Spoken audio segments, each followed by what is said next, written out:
वो वॉशरूम ढूंढते ढूंढते घोड़ों के अस्तबल में जा पहुंचा। उसने सूसू करना शुरू किया ही था कि पीछे से किसी की आवाज आई। माजूरी ने जब मुड़कर देखा तो उसे पता चला कि वो कोई और नहीं बल्कि उसका अपना दोस्त फेडियन था। माजूरी बहुत हैरान था और उसने अपने दोस्त फेडियन से पूछा कि आखिर उसे क्या हो गया और उसकी ये हालत कैसे हुई। फेडियन ने बताया कि वो राजा की गर्लफ्रेंड के साथ पार्टी कर रहा था जिसका राजा को पता चल गया और राजा ने उसे ये सजा दी कि उसे घोड़ा बना दिया और कुछ देर के बाद वो इसे सजाए मौत दे देगा। उसने अपने दोस्त माजूरी से कहा कि अब वो ही इसे बचा सकता है।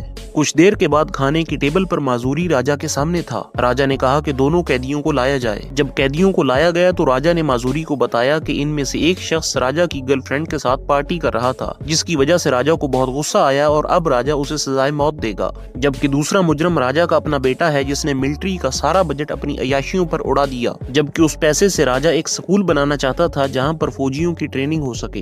माजूरी खड़ा हुआ और उसने राजा से कहा कि वो बहुत ही ज्यादा खुश है कि राजा स्कूल बनाना चाहता है, लेकिन फौजियों को ट्रेनिंग देने के लिए स्कूल की नहीं बल्कि साइंस की जरूरत है। राजा ने कहा लेकिन साइंस से तो हथियार बनाए जाते हैं, ट्रेनिंग तो नहीं दी जाती। माजूरी ने कहा कि वो ये बात साबित कर सकता है। राजा ने कहा ठीक है तो फिर साबित करो और अगर तुम साबित न कर पाए तो तुम्हें भी कैदी बना लिया जाएगा। माजूरी ने राजा की बात मान ली और राजा को और उसकी पत्नियों को लाइन में खड़े होने का कहा। सब लोग लाइन में खड़े हो गए। माजूरी ने कहा कि अब सब लोग अपने हाथ जमीन पर लगाएं। सब लोगों ने अपने हाथ जमीन पर लगाना चाहे लेकिन पेट बड़ा होने की वजह से राजा अपने हाथ जमीन पर नहीं लगा पाया। माजूरी ने फिर सबको थोड़ी सी एक्सरसाइज करवाई जिसकी वजह से राजा का पजामा ढीला हो गया। तो माजूरी ने कहा कि अब सब लोग दोबारा से अपने हाथ जमीन पर लगाएं। जब सब ने दोबारा अपने हाथ जमीन पर लगाए तो राजा के हाथ जमीन पर लग गए, जिसकी वजह से राजा बहुत ही ज्यादा खुश हुआ। माजूरी ने कहा कि यह सब कुछ साइंस की वजह से हुआ है। राजा ने खुशी खुशी में कहा कि मांगो, क्या मांगते हो। माजूरी ने कहा अगर आप मुझे कुछ देना ही चाहते हैं तो दोनों कैदियों को आजाद कर दीजिए।